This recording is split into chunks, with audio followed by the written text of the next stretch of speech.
maybe they will on Sky Temple. Game number 2 chosen by L5. First pick, first ban will go to Raven. Again this time. Are they going to prioritize Uther once more? I think they may need to consider about changing because SCSC's Genji. Ugh. They might have second thoughts about just letting go of Genji that easily.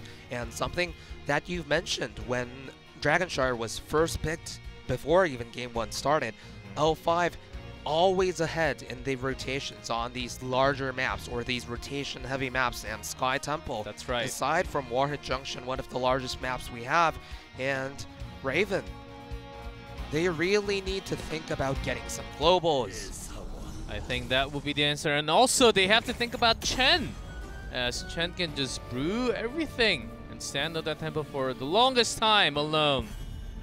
Let's go into the drafting phase of Sky Temple, guys. Game number 2, and of course, okay, ban Illidan, and if you do not ban Genji, then take Genji. That will be, I guess, the normal way of how we draft here. But there's a ban on Uther. Now they have to take Genji. L5 are daring Raven to pick Genji again.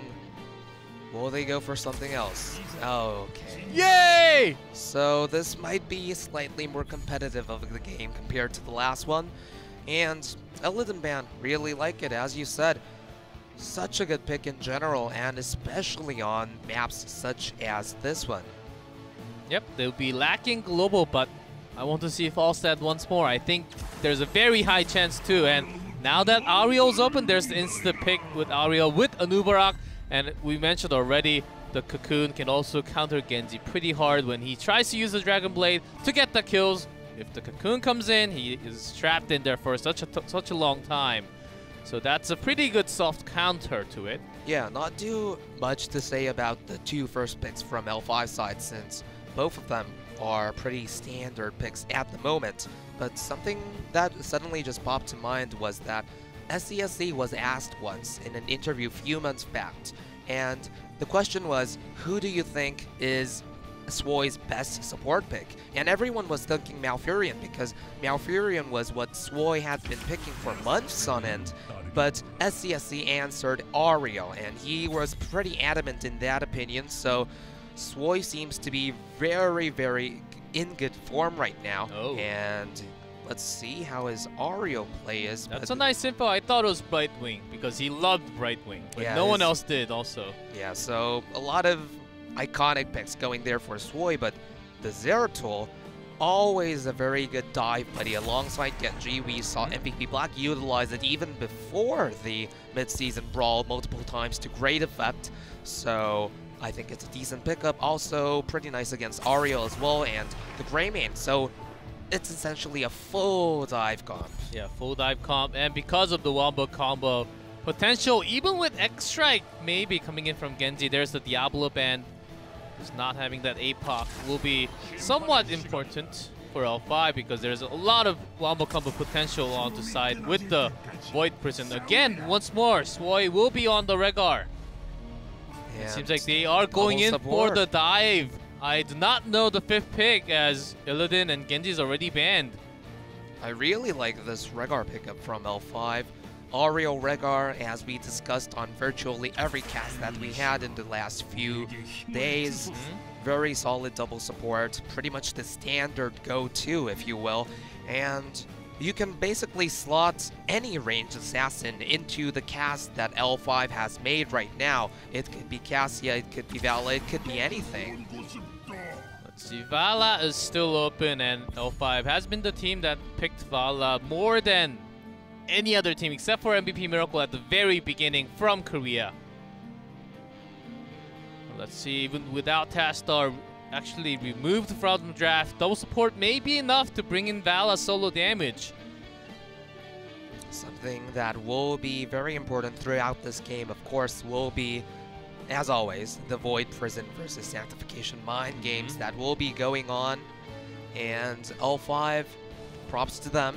Sometimes, as the Warrior player, you are discouraged from taking Tyrael into Zeratul because you're scared that your Sanctification might be nullified, but L5 know that it's important to take that anyway. And what ranged assassin do you want to see? Vala. Just okay. not Chromie. I'm happy. As Tempest actually used Chromie with Aureo yesterday. That was painful to watch. And of course, Vala coming in for L5. I like both draft actually. Raven has a lot of potential for dive, and L5 putting everything on Vala. Double support can keep her safe. I think that's a very good draft coming out from both teams. But which team will make it work better in this map? Let's go into game number 2, Sky Temple, and let's find it out.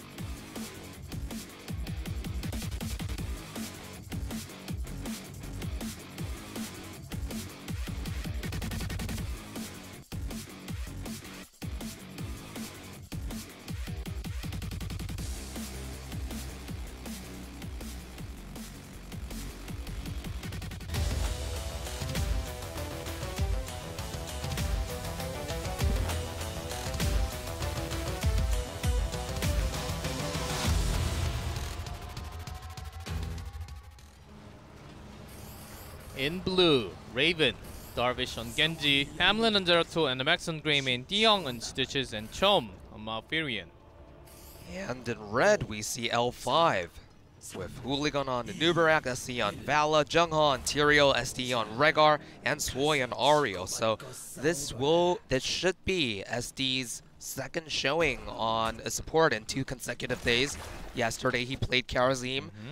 Was a decent Karazim. Not the best, but not the worst either. Yes, very aggressive, and sometimes he was punished because of it. His positioning has been super aggressive there. And we saw some very good action coming out from Hamlin Zeratul, but ooh, Chom, there's a helping hand. Oh, that's a very good helping hand. I think that literally saved him from going back to the Nexus itself. I'm real. Oh, that hook actually connected onto Swoi. That almost was a kill. I actually thought that did not connect, but that was the max range of the hook. Diong on fire this game, at least in the early game. We will have to see if this hook accuracy continues. Oh, so close right there. But now it misses, so he's setting out 66% hook accuracy at the moment, I guess. KR math. Yes, 2 out of 3. 66.66666, yes. And Darvish, of course, the solo lane with Tyrael. Will be okay. I'm really happy to see Jungha back on Tyrael again. Like, when L5 were de facto the best team in the world, Jungha's best champions were Tyrael and Tassadar. He is so good at playing those supportive, somewhat frontline, somewhat backline heroes. Ooh, that was close. If he did not have Blink, it would have been a kill secured. And look at the placement of... Look at the placement and the positioning of SCSC. He's not looks so happy. Afraid to go back. It's 4 versus 2 though. Oh, he gets a kill at the end too. Classic SCSC. If history has any indication, all numbers show that SCSC is probably the best auto attack based ranged assassin in the game. And although L5 has fallen off quite a bit in the global power rankings since the mid-season brawl, ignoring SCSC's mechanical proficiencies on those heroes, not something you want to do. Yeah, of course. You don't want to risk it too much. Oh, actually, Swoi, the god! Strike right there, coming out. Punishing! Whatever hero that goes overextended, and wow. So Raven has to feel a bit discouraged at the moment that those kind of slight mechanical outplays, they might not mean too much in the overarching story of the game itself, but you know, it causes a dampening effect on morale. Yeah, but as a Genji, you really have to go for the extra step and try to look for the kill. Yeah, you need to keep diving and ask for healing and stuff like that. Yes, I need healing. That's what he says all the time. But oftentimes, it's either one of my teammate or sometimes me doing that. So it happens, and you do need to go all the way in and really look for the kills. This is going to be a huge push, though. Vala with 2 supports.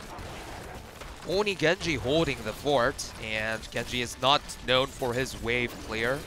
Of course not. Oh, there was a good dive attempt and barely make it out with the shift strike. They're going to weasel out of this choke point now. But the push continues with the Siege Giants. Ooh. Oh, wow. It's like the rivalry on top is real, but while that was happening, Stitches, poor Stitches, just wanted to play here.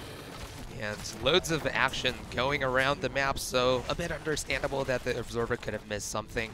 But the Siege camp live on to take down the entire bottom fort of Raven. And this happened before the bottom temple spawned, so huge lead for L5 at the actually, moment. Q-Vala, not the W that we've been seeing with the Ariel, because there's this double support. You don't need as much as hope from Ariel, I'm guessing. And you also have, it's a little questionable. Wow. Dies off screen. Seems like Genji picked up the kill. So much action again happening around the maps. Understandable. Oh, there's a repair up. The follow-up damage is okay, but not because Hamlin was so low. He could not really fully commit and go in. And to pick up your point about the Q-Vala build earlier, it's somewhat standard to take it against assassins such as Zeratul or Illidan. That's right. So it's a decent pickup. And generally, if it was a solo support Ariel or had the Vala not been SCSC, I think the Vala would have been incentivized to just go for the W build, but since it's SCSC, you're sort of confident that even without the empowered Ws, oh wow. Okay, so yeah, you can dodge the skills, but you can't dodge the auto attacks. SDE seems to play super aggressive when he's on support. Yes. That's a very odd trait to have. Not just in Kerosene, but also Rehgar. Rehgar is a very aggressive support too, does tons of damage. Well, Hyde calls him Rehgar Greymane, so... yeah, they're friends, of course. The same family there. Can you be friends and family? Yeah, not a bad option. Okay. I think that's possible. Oh, Hamlin, actually, you has to use Cocoon. Hero is coming down, but supports are coming for Raven's side too. I don't know why he stayed there, though. Not the most meaningful Q coming out from Hooligan, but no one will die. No one will die, but this will matter a lot more. They lost the 5 shots, but that doesn't. It matters less because if they can get this fort, that's 3 down already. There hasn't been a massive team wipe or anything on the side of either side so far, but for the game as a whole, L5 are clearly stomping Raven right now through the better rotations, through the slightly better mechanics. Yeah, that's right. We see all of L5's forts very, very healthy, in good shape, whereas Raven have no fort standing at 6 minutes in the game. Oh, but they're going to get the kills. If they can make these rotations and catch up in the XP, it's going to work. As you can see, the kill score is not too much of a difference, 4-3. But as you mentioned, the big macro, as Raven actually spent so much time rotating up and down, they lose EXP in that terms. This has to be, oh wow. Okay, great Void Prison. Are they going to commit to this? I don't think so. The Twilight Dream seems a little bit off, and there's a Sanctification.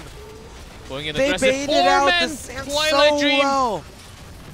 Goes in, Jung-Ah. Let's get Ancestral with the very good save from coming up from Swoi there.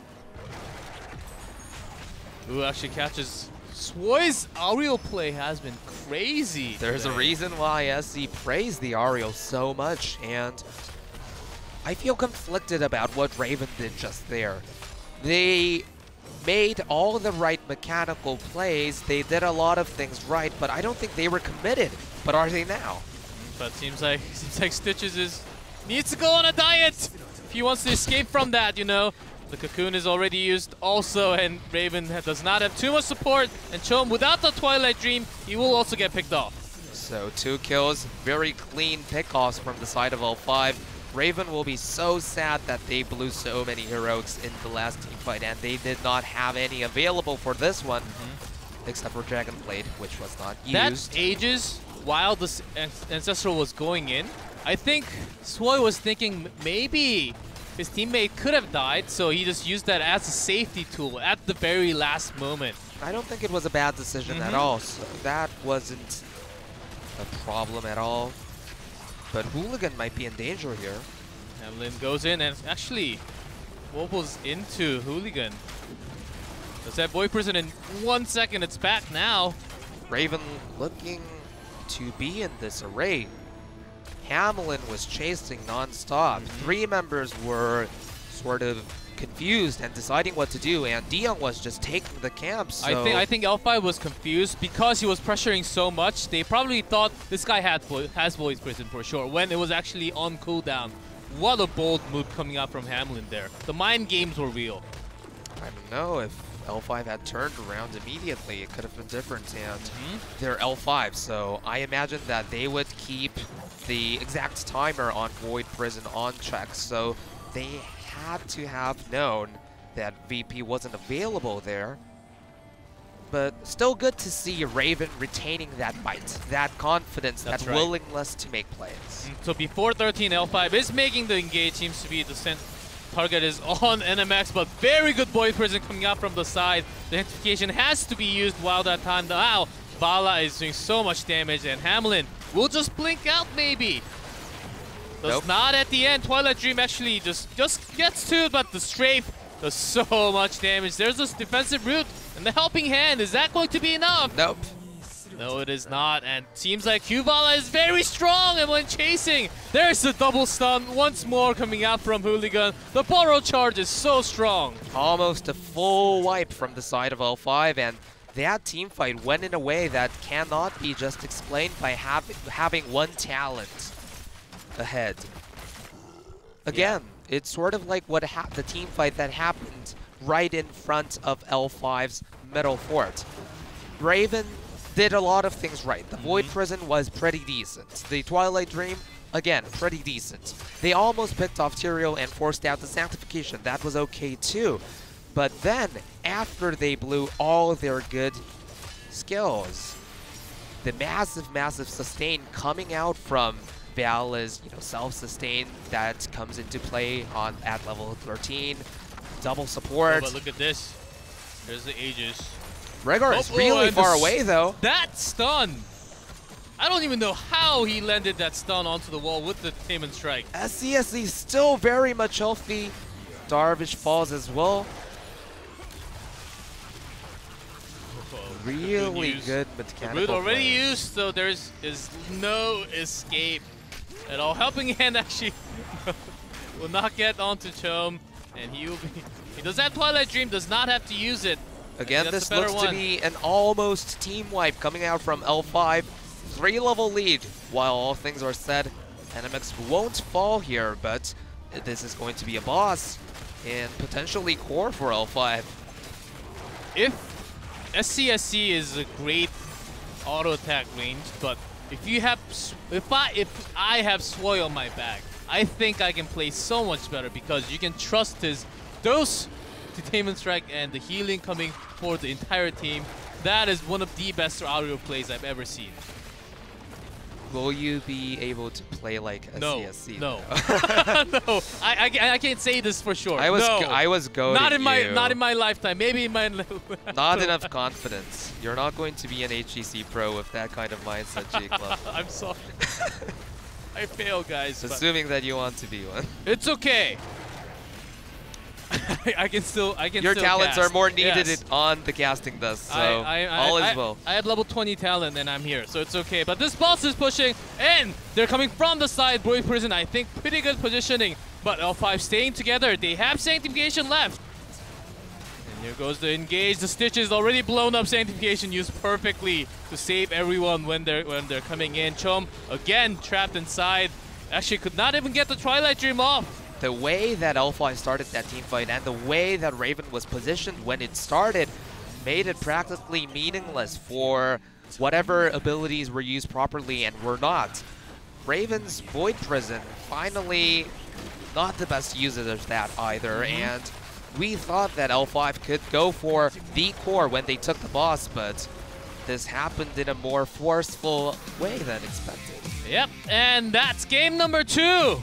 Again, going to L5, making the series into 2-0, but from what we saw from Hooligan, those Borrow charges, the Impales, the Cocoon timing has been pretty decent. Of course, they're against the weaker team, not MVP Black or Tempest or or mighty, but still. From what we've been seeing today, so far from Hooligan has been pretty decent, and I think his Onubarak can be one of his best heroes too. His Nubarok play was pretty on point yesterday as well against MVP Miracle, so I agree. His Nubarok has been definitely one of his better heroes and something that he hadn't used too much before on his last team, GG, so definitely some improvement coming out from the Warrior player here. And again, we sang a lot of praises about Swoi in the game itself, but I have to reiterate how amazing his Arios, especially his detainment strikes, were. Yeah, his Regar in game number 1 was beyond amazing, and even more in game number 2. But before game number 3, we will take a short commercial